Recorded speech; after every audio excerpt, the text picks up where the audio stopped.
Mukama yatukoze bulungi, yatuwangazizza ng'era bwe kiri, ate n'atuwa okusisinkanira mu maaso ge nga ffenna tuli balamu nga tewali kyonoonese. Mukama aweebwe ekitiibwa.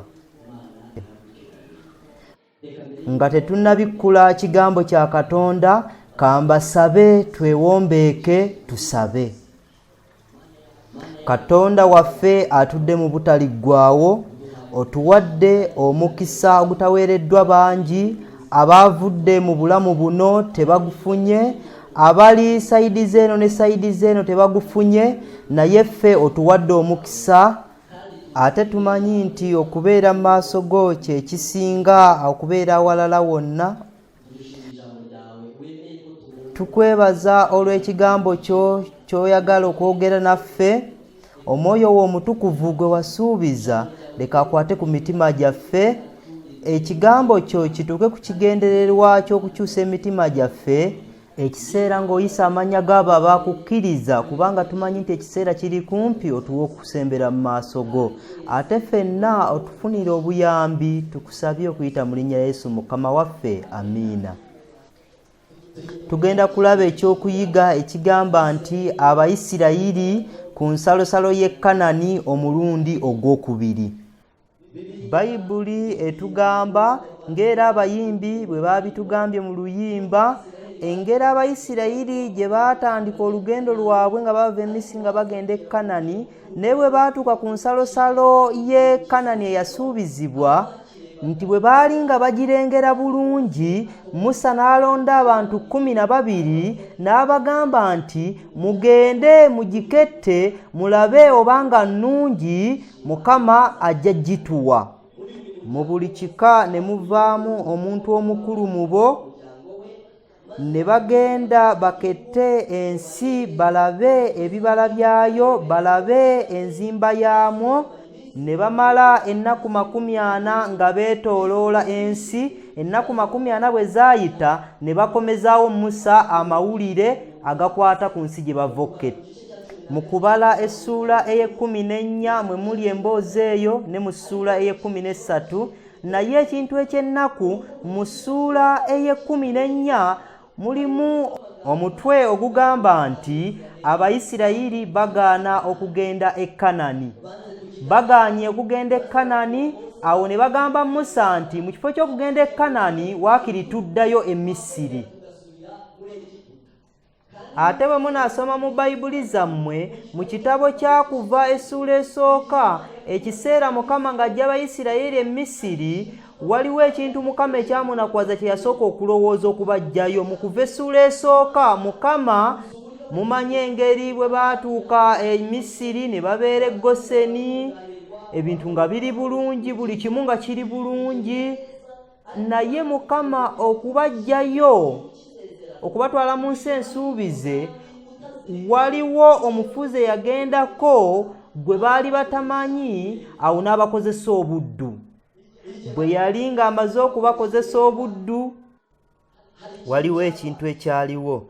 Mu ssuula esooka olunyiriri olw'omunaana, awo ne walya kabaka omuggya mu Misiri ataamanya Yusufu, n'abagamba abantu be nti, laba abantu b'abaana ba Isirayiri bangi b'amaanyi okusinga ffe, kale tubasalire amagezi baleme okuba abangi, olutalo bwe lulijja baleme okwegatta n'abalabe baffe okulwana naffe okugolokoka okuva mu Misiri. Ne babatwala mu buddu. Olunyiriri olw'e15 ne wabaawo engeri gye baateekawo abazaalisa okutta abaana abalenzi.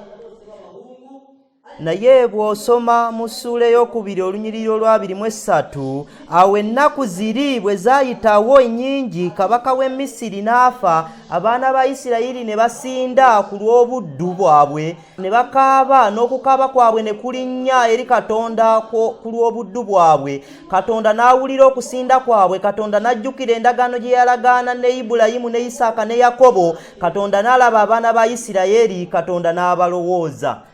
Katonda okujja abaana ba Isirayiri e Misiri baali bamaze okusinda n'okukaaba, n'awulira okukaaba kwabwe nga bamaze n'okukoowa. Mukama n'awulira okusinda kwabwe, awo n'abalowooza. Nga bawulira bakooye ensi, Mukama n'abawa omukisa ogw'okubaggyamu eyo ensi. ku ddaala eryo Mukama kwe yajjira abaana ba Isirayiri e Misiri nga bakooye nga basinda nga bagamba Mukama nti twagala ekintu kimu kyokka okuva mu Misiri. Naye ekintu ekyewuunyisa bw'osoma mu Kubala essula ye-14 olunyiriri olusooka waliwo omutwe ogugamba nti abaana ba Isirayiri ne bagaana okugenda e Kanani. Awo abaana ba Isirayiri ne basanga Musa nga bamugamba nti ekisingako kwe kudda e Misiri okusinga okugenda mu nsi ensuubize. Abaana baffe ne baba abaddu n'abakazi baffe, ekisinga kwe kudda e Misiri. Abo abantu bwe bagamba Mukama, naye ne Mukama n'abagamba ebigambo ebikulu, ebigambo ebyandiikiddwa mu Bayibuli ebikulu, ebigambo Mukama bye yagamba abaana ba Isirayiri, n'abagamba nti ddala ddala amazima mpulidde okwemulugunya kw'abaana ba Isirayiri, bagambe nti nga bwe ndi omulamu bw'ayogera Mukama, mazima nga bwe mwogedde mu matu gange, bwe ntyo bwe nnaabakola, emirambo gyammwe girigwa mu ddungu muno. N'abo bonna baabalibwa ku mmwe ng'omuwendo gwammwe gwonna bwe gwali, abaali baakamaze emyaka 2 n'okukirawo. Mukama n'abagamba nti mulitegeera nga bwe mbeefuulidde ebigambo eby'ennaku. Bw'osoma ku lunyiriri olw'okubala essula ye-14 waliwo ebigambo bye ngenda okuwabulira ebikwasa ennaku. Ate naffe era katusome ku lunyiriri olw'e-11. Mukama n'agamba Musa nti abantu bano balituusaawo okunnyooma era balituusaawo obutanzikiriza olw'obubonero bwe nkoledde mu bo, n'abakuba ne kawumpuli, ne mbaggyako obusika bwabwe, ne nkuggyamu eggwanga eribasinga bo obunene n'amaanyi.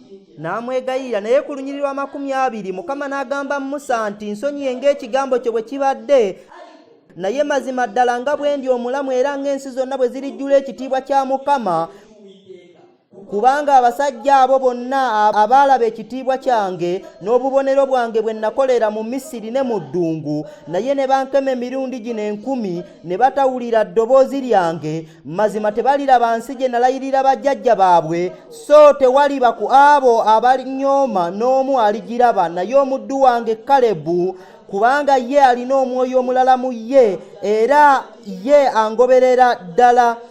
Oyo ndimuleeta mu nsi gye yagendamu n'ezzadde lye lirigirya. Kale Omwamaleki n'Omukanani batuula mu kiwonvu, enkya mukyuke mwegendere mu ddungu mu kkubo ery'ennyanja emmyufu.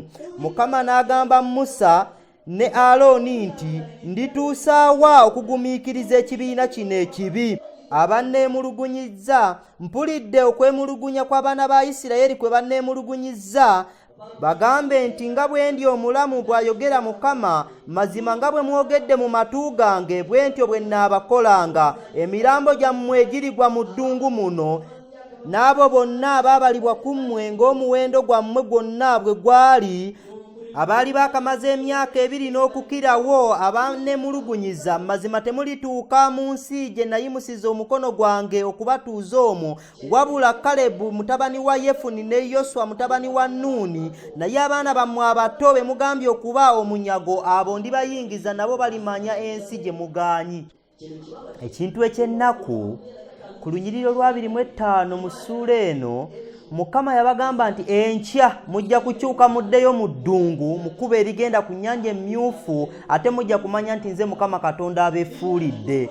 Ennyanja emmyufu baali bagirese wala nnyo, bwe babaali bava bugwanjuba nga bagenda buvanjuba. Mukama yabagamba ku lunyiriri olwa 25 nti enkya mujja kukyuka muddeyo ku nnyanja emmyufu ku kkubo eridda mu ddungu, ate mujja kumala emyaka 40 ng'abaana bammwe beetisse ekibonerezo ky'obutali butuukirivu bwammwe nga balunda ebisolo byammwe okutuusa emibiri gyammwe ne gizikirira mu ddungu, ate mulimanya nti nze Mukama Katonda abeefuulidde.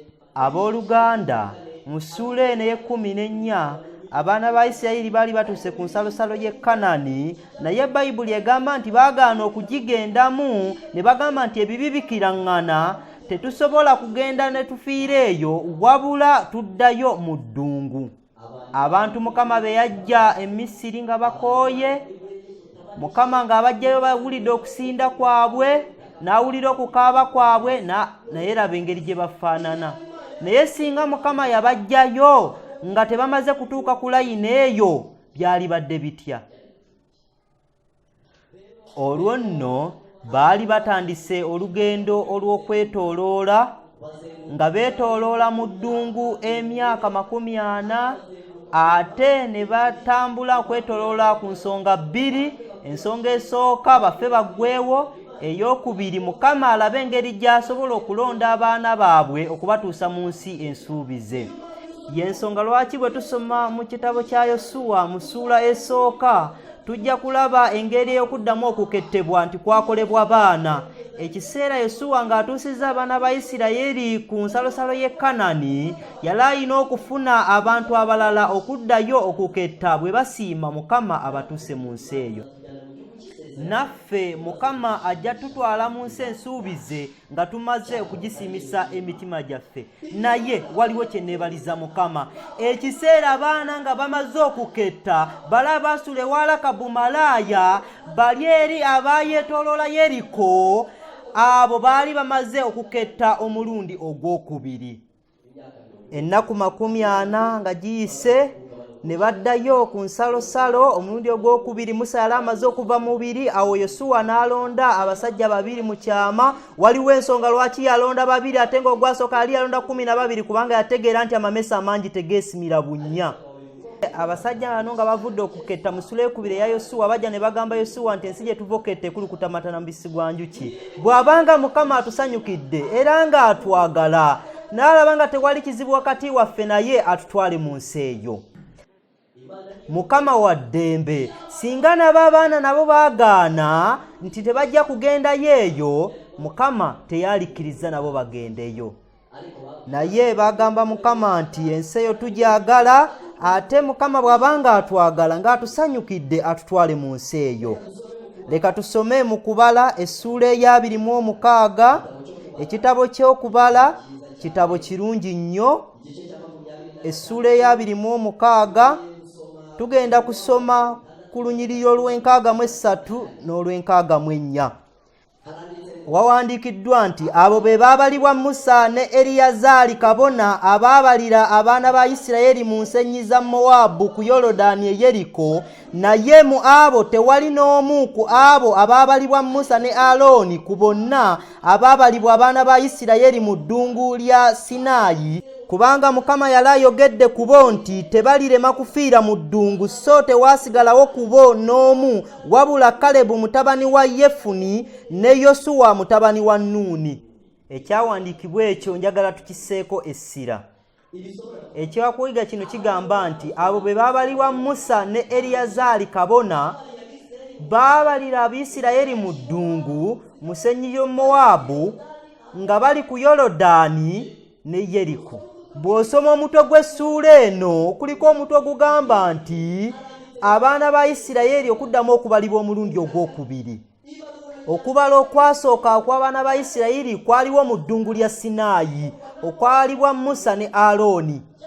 Kwasangibwa nga Abayisirayiri bali 60,000 nga tobalize bakazi na baana. Singa baabalibwa walisanze nga bali obukadde nga 2 n'okusukkamu. Biwandiikiddwa mu ssuula esooka eya Kubala okubalibwa okwasooka Abayisirayiri baali bamaze ekiseera kitono nga bavudde e Misiri nga tewali n'omu avudde mu mubiri. Awo okubalibwa okwasooka ne kukolebwa ne Musa ne Alooni kabona, ne basanga nga Abayisirayiri basukka 60,000 nga bwe biwandiikiddwa mu ssuula esooka ey'Okubala. Naye ne batambula olugendo okutuuka ku nsalosalo y'e Kanani omulundi ogwasooka. Awo Abayisirayiri ne bagaana okusomoka. Mukama n'abagamba nti enkya mujja kukyuka okuddayo ku Nnyanja Emyufu eri gye mwasomoka eyawukanya eddungu n'ensi y'e Misiri, ate mujja kudda mu ddungu. Awo ne beetooloola emyaka 40. Ennaku 40 bwe zaayitawo, Abayisirayiri ne baddayo okubali ku nsalosalo y'e Kanani omulundi ogwokubiri. Awo kabona Eriyazaali ne Musa ne batandika okubala omulundi ogwokubiri. Naye leka mbabuulire, Musa n'agamba nti omuntu ali wano yava e Misiri awanika omukono. Waliwo ekintu ekyamwewuunyisa.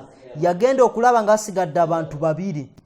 Ebintu Mukama by'aba ayogedde biba bikulu nnyo. Abo be baabalibwa ne Musa ne Eriyazaali baabala Abayisirayiri mu kiwonvu ky'e Mowaabu nga bali kumpi ne Yoludaani. njagala mbabuulire nti wakati waabwe ne Kanani waaliwo ekintu kimu kyokka ekiyitibwa Yoludaani.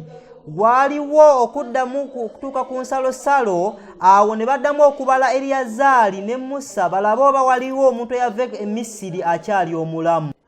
Naye mu bo temwalimu n'omu ku baabalibwa ne Musa ne Eriyazaali kabona, kubanga Mukama yali yagamba nti, yabyogerera wa mu kubala essula y'e14 ekisa kye yabagamba okugenderamu ewa.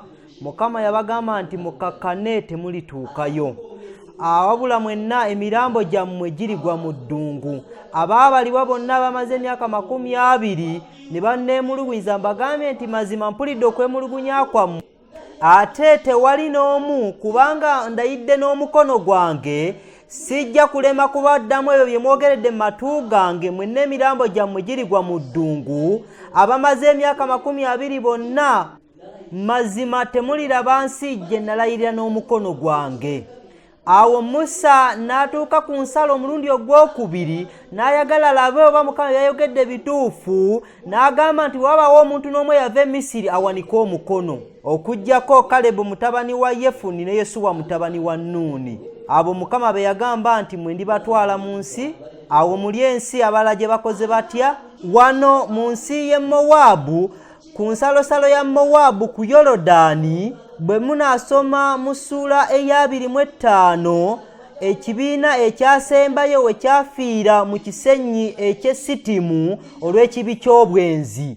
Nga bamaze okufa ne baddamu okubalibwa omulundi ogwokubiri, Musa n'alaba Abayisirayiri Mukama kye yaboogerako nga kituukiridde.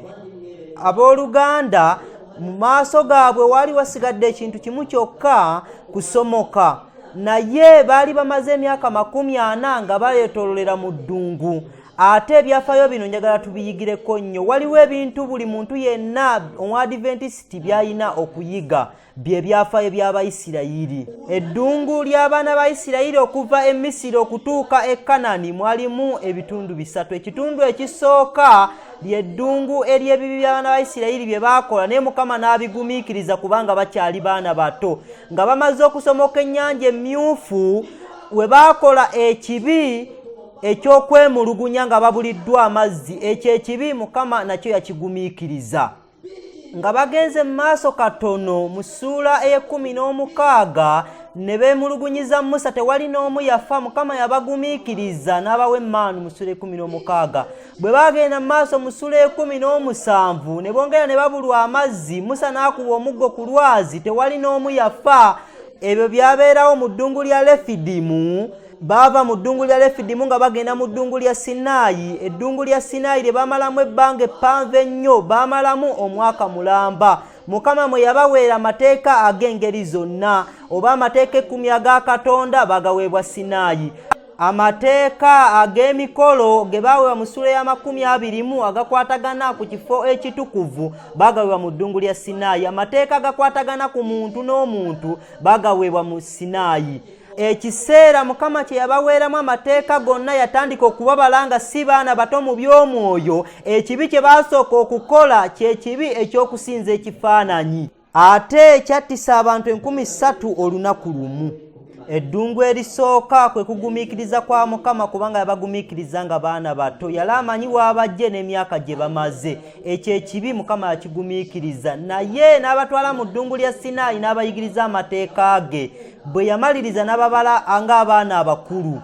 Okuva mu ddungu lya Sinaayi okutuuka waneene Sitimu, tewali kibi n'ekimu ekyakolebwa Mukama aleme okukibavunaana, kubanga yali takyababala nti baana, wabula baali bantu bakulu. Eddungu eryokubiri kwe kuva e Sinaayi okutuuka ku nsalosalo y'e Kanani omulundi ogwasooka, ly'eddungu eryali mu nteekateeka ya Katonda. Naye litali mu nteekateeka ya Katonda eryo ery'okwetooloola, kubanga abantu baali baganya okugenda mu nsi ensuubize. Njagala kubabuulira kiki ebyafaayo bino kye bituyigiriza. Njagala mbasomere ebigambo Nabbi wa Mukama bye yawandiika, Nabbi Ellen G. White bye yawandiika mu kitabo ekiyitibwa Essuubi Eritaggwaawo ku peegi ey'e294. Peegi 294. ebyafaayo bya Isirayiri kyakulabirako kikulu nnyo eri Abadiventisti abaleero n'ebyo ebizze bibatuukako. Bino ebigambo buli omu abitega amatu. Ebyafaayo bya Isirayiri kyakulabirako kikulu nnyo eri Abadiventisti abaleero n'ebyo ebizze bibatuukako.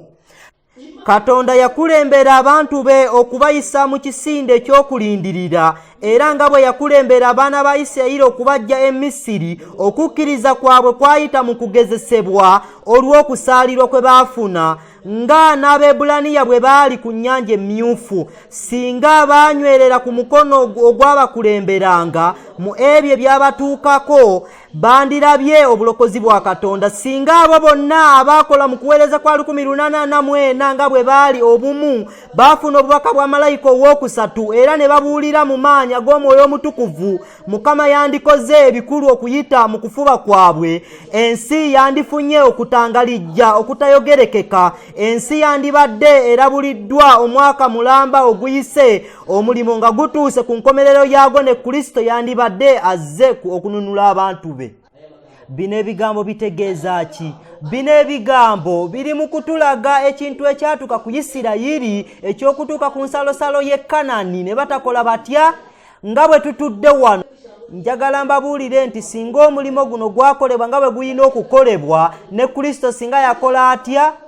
Singa omulimo gwakolebwa mu 1844 gwagenda mu maaso n'okukolebwa nga bwe gwakola, Mukama nga bwe yalonda ekkanisa mu 1884, mu 1888 obubaka bwa malayika owookusatu singa bwabulirwa nga bwe bwabuulira, Mukama singa yakola ebikulu bingi ku lw'okwagala kwe baakolanga. Omulimu ogwasembayo singa gwaggwa dda, enkuba eyaddumbi singa yafukibwa dda, ne Kristo singa yakomawo.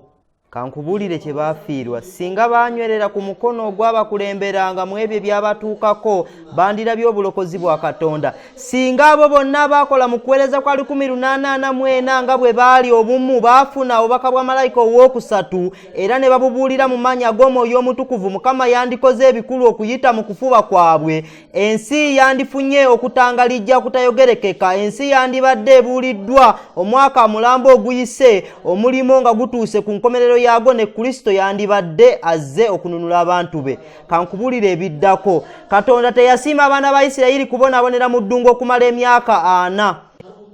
Waliwo eddungu lya mirundi 3. Eddungu ery'emirundi 2 liri mu nteekateeka ya Katonda. Abayisirayiri baveeyo okuyita mu ddungu, nteekateeka ya Katonda. Naye okutuuka ku nsalo okugaana okusomoka, olwo teyali nteekateeka ya Katonda. Era tekwali kwagala kwa Katonda nti Abayisirayiri beetolole mu ddungu emyaka 40. Yasiima abaana ba Isirayiri kubonaabonera mu ddungu okumala emyaka 4. Yayagala nnyo okubakulembera bagende butereevu mu nsi y'e Kanani, bakoleyo eggwanga ettukuvu era ery'essanyu, kyokka tebaayinza kuyingira olw'obutakkiriza. Baazikirira mu ddungu olw'okudda ennyuma okuva ku Katonda, n'abalala ne bawanirirwa okutuuka mu nsi ensuubize. Mu ngeri y'emu, Katonda teyasiima Kristo alwewo kudda abantu be nga bali mu nsi eno ey'ekibi era ejjudde ennaku n'obuyinike. Kuno kufiirwa kunene nnyo, kuno tekwali kwagala kwa Katonda. Ngenda kubabuulira naffe lwe twatuuka ku nsalo y'e Kanani omulundi ogusooka, ekiseera naffe kye twagaaniramu okwambuka n'engeri gye twetooloola, naye Mukama yeebazibwe kubanga tutuuse ku nsalo ya Kanani omulundi ogwokubiri. Abayisirayiri baatuuka ku nsalo ne bagaana okusomoka ne beetooloola emyaka 40 ne bakomawo omulundi omulala. Naye Mukama n'abagamba ebigambo ebiri mu kyamateeka olwokubiri essula ey'okubiri, ebigambo Mukama bye yabagamba ku mulundi ogwokubiri bikulu nnyo. Naffe Mukama byagenda okutubuulira ate tubirindire tebiri wala.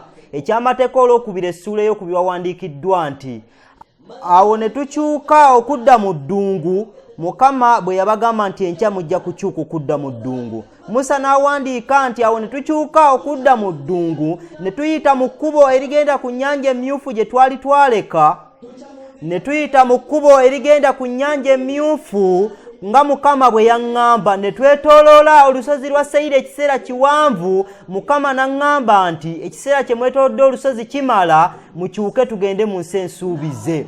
Si lwa kubanga Abayisirayiri bayeenenya, wabula Mukama yagamba nti ow'okusomoka asomoke, atasomoka abireke.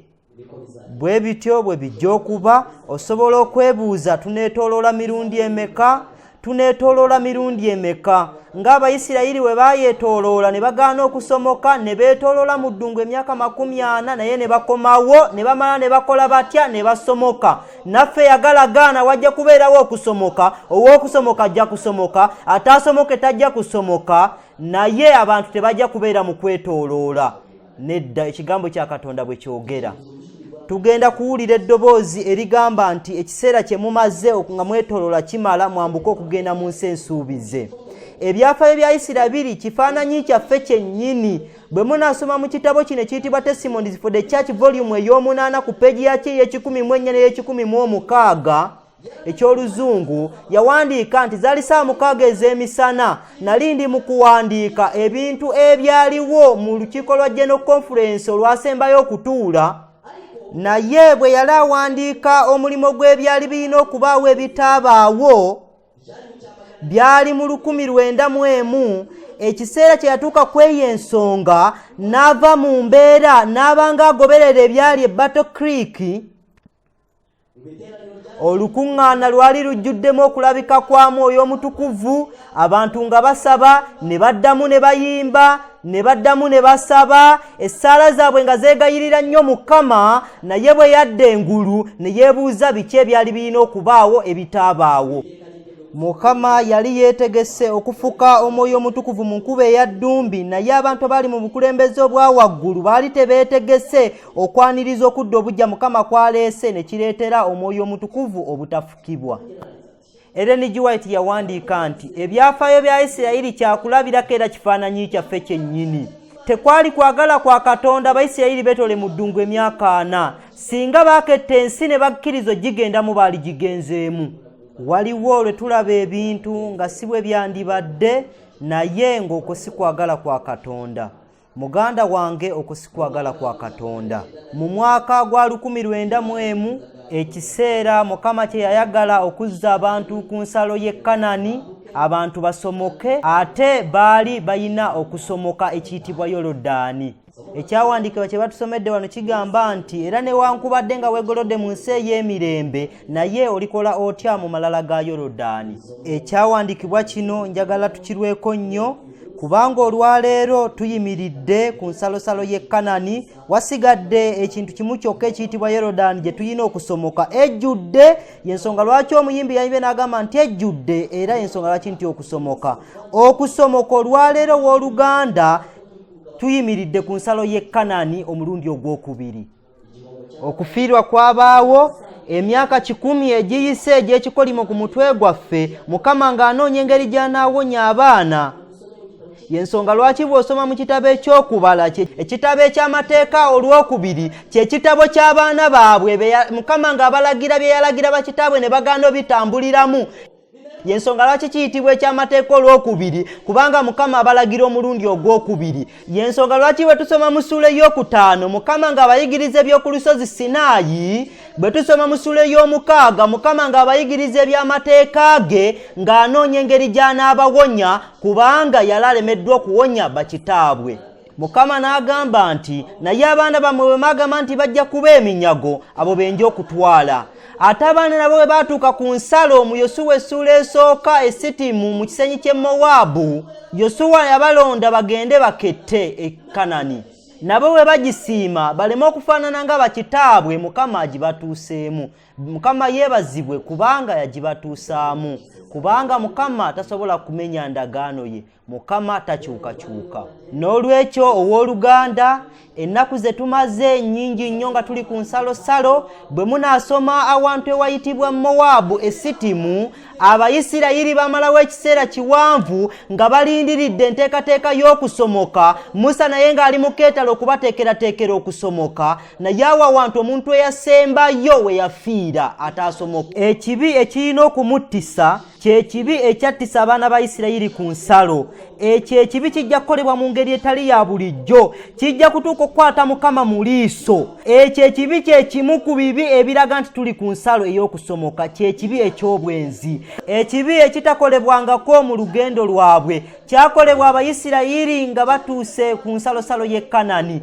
Kyattisa abantu 2,400,000. Ekibi eky'obwenzi obw'oluganda lwasigadde ekintu kimu kyokka ekiyitibwa Yoludaani. Abaana ba Isirayiri basomoka ebintu bibiri mu lugendo lwabwe, Ennyanja Emyufu ne Yoludaani. Ennyanja Emyufu eyawula eddungu ne Misiri, ne Yoludaani eyawula eddungu n'ensi ensuubize. Si kyekyo engeri Abayisirayiri gye basomokamu Ennyanja Emyufu byawukana ne Yoludaani, kubanga bwe baatuuka ku Nnyanja Emyufu bakola batya? Bwe bagituukako baakaabirira Musa, Musa naye n'akaabirira Mukama. Mukama n'amubuuza nti kiki olina mu ngalo? N'amugamba nti muggo. N'amugamba gugolole ku mazzi, amazzi ne gaawukanamu. Naye Yoludaani yo si bwesomokwa, wabula we baatuukako Mukama yabagamba nti mugende mu maaso. Laba engeri Yoludaani gyejjudde ate nga tuyina okusomoka. Omuwandiisi yawandiika nti era newankubadde nga weegolodde mu nsi ey'emirembe, naye olikola otya mu malala ga Yoludaani? Mukwano gwange, wasigadde ekintu kimu mu maaso gaffe. Ebintu bino Abayisirayiri bye basisinkana enjala, basisinkana ennyonta, ne basisinkana n'ebyagenda nga bibatta mpola mpola, naye ne wasigala ekintu kimu kyokka, Yoludaani. Abantu bonna be nasoma mu bitabo by'omwoyo w'obunnabbi abagenda mu ggulu bakomekkereza olugendo lwabwe ku Yoludaani nga kye kigezo ekisembayo. Bw'osoma mu kitabo kya Ellen G. White ekya Messenger ku ky'okuyiga ekiyitibwa nti ekkubo nga bali mu kkubo erigenda mu ggulu, nga balina ebigaali, ng'embalaasi zikulula ebigaali okuli emigugu gyabwe, ekkubo bwe lyayeyongera okufunda ne batandika okuleka ebintu byabwe, naye bwe bagenda nga babireka ne batuuka awantu we bibasabibwa ekintu ekikulu ennyo. Baasabibwa ekintu ekikulu ennyo. Engeri Ellen G. White gye yalabamu bbaawe n'alaba emisuwa nga gyeyongera okugaziwa, bwe yamwetegereza emisuwa ne gyeyongera okugaziwa, yagenda okuwulira nga mu ye musitusemu obukoowu bungi nnyo.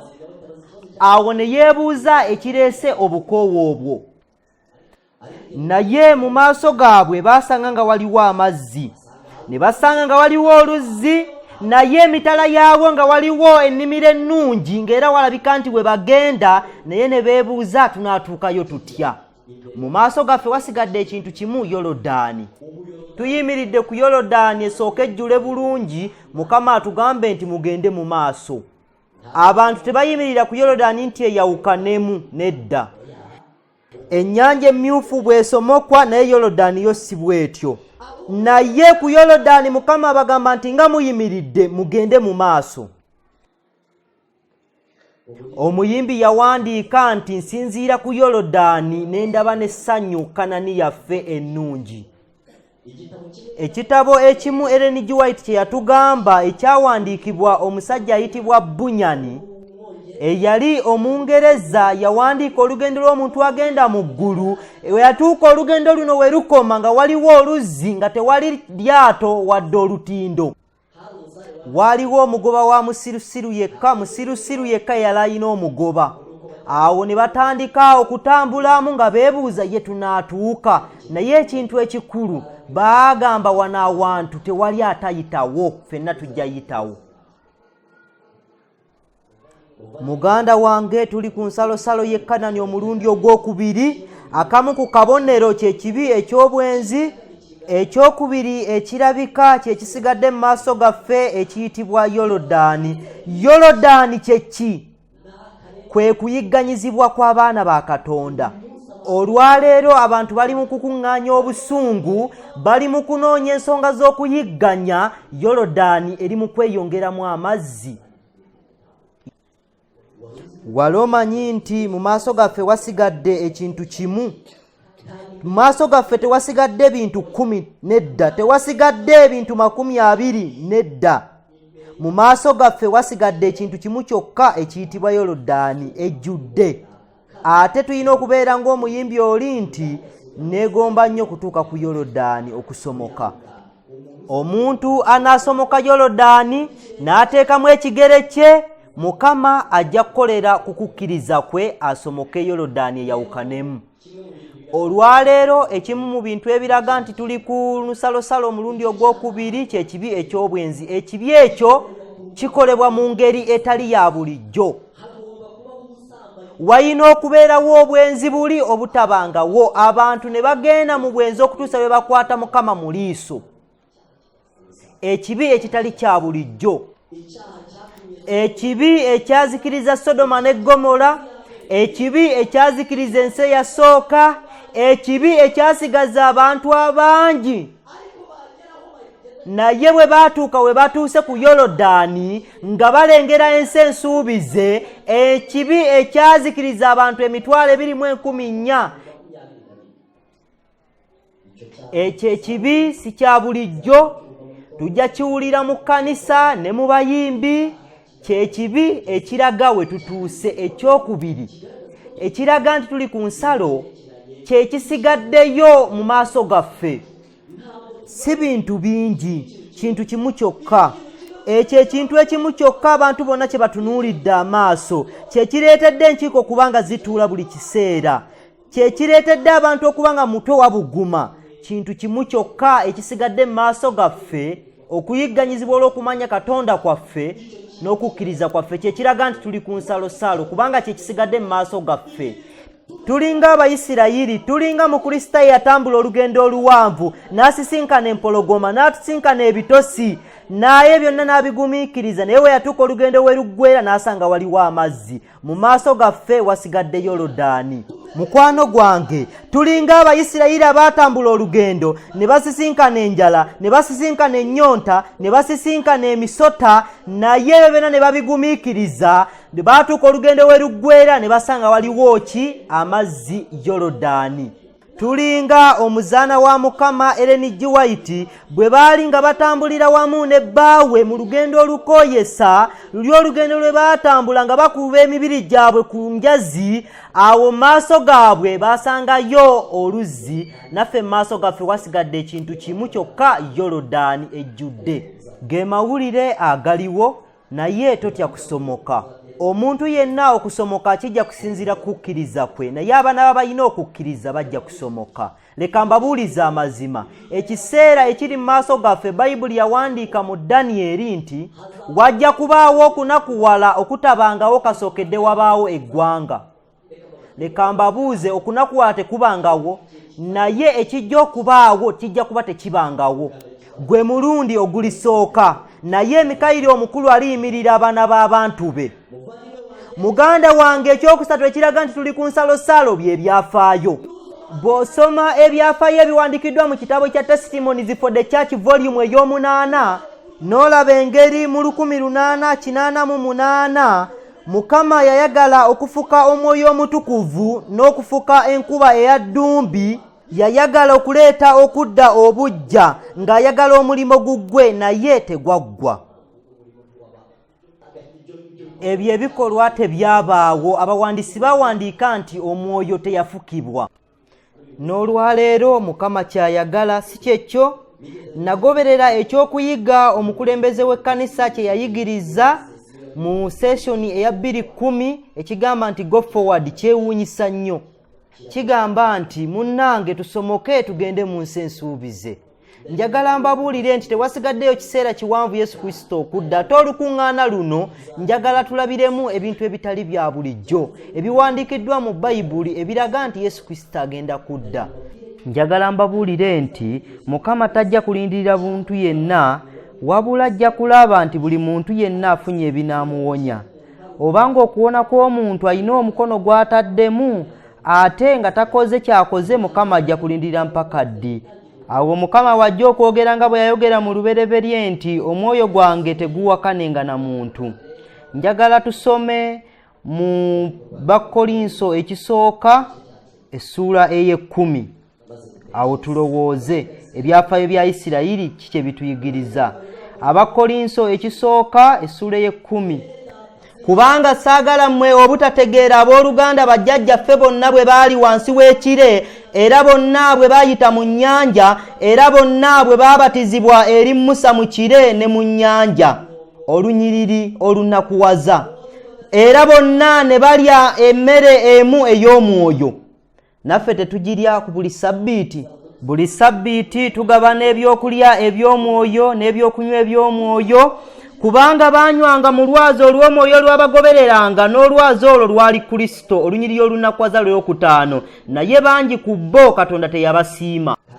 Mwattu baabatizibwa mu nnyanja ne bagabana ebyokunywa eby'omwoyo n'ebyokunywa eby'omwoyo, naye abangi Mukama teyakola ki? Teyabasiima. Ekyo kye kyabaleetera okuzikirira mu ddungu, naye ebyo byabatuukako bitubeere ki? Byakulabirako tulemenga okwegomba ebibi era nga bo bwe beegomba.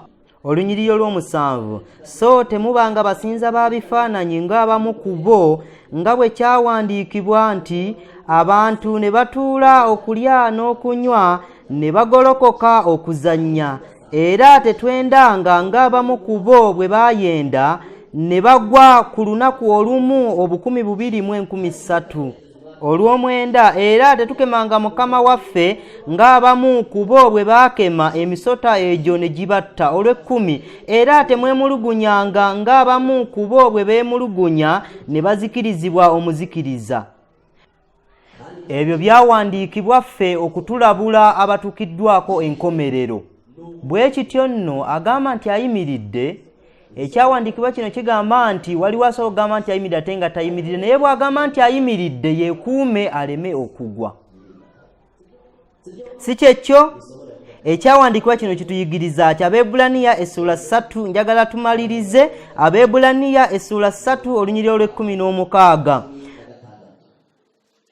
Kubanga baani bwe baawulira abaamusunguwaza, saabo bonna abaava mu Misiri ne Musa, era baani be yanyiigiranga emyaka 40, saabo abaayonoona n'emirambo gyabwe ne gigwa mu ddungu, era baani be yalayirira obutayingira mu kiwummulo kye, wabula abo abatagonda, era tulabanga tebaayinza kuyingira olw'obutakkiriza. Olunyiriri olusooka essula ey'okuna. Naffe tuleme okubeera ng'abatakoze eki? Ng'abatakutuuseemu. Kale tutyenga nti okusuubiza okw'okuyingira mu kiwummulo nga bwe kukyatulekeddwa, omuntu yenna ku mmwe aleme kulabika nga takutuuseeko. Olunyiriri olw'okubiri.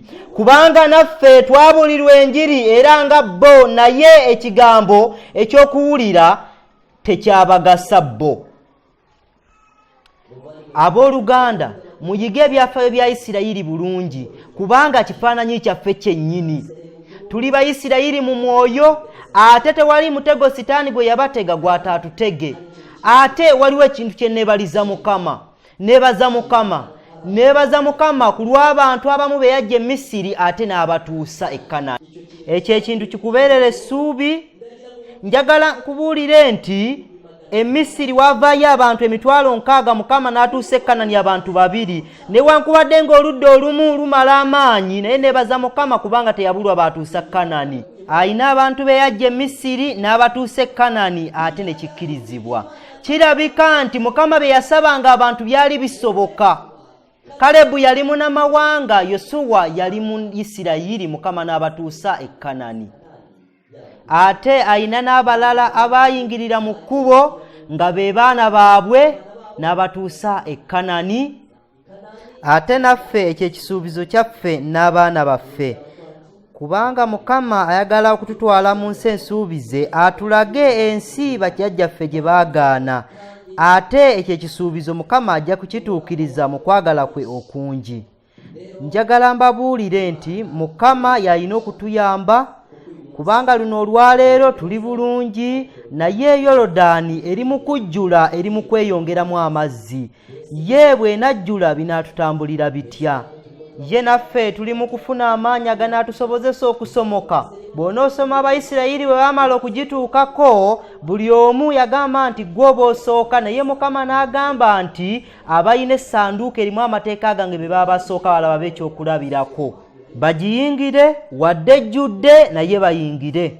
Leka twebaze Mukama olw'ekisa kye ekingi, yatukuumye obutagenda magombe, ate n'ayongera okutugoberera asobole okusanyuka ng'atutuusizza mu bwakabaka bwe. ate leka mbabuulire si byebire by'abantu bye boogera nti okuva bajjajjaffe kasookedde beebaka ebintu bibanga bwe biri. Mikwano gyange, Yesu agenda kudda, nga tebirudde, Yesu agenda kudda. Ate engeri yonna gy'osobola okunoonyereza ojja kusanga Yesu agenda kudda.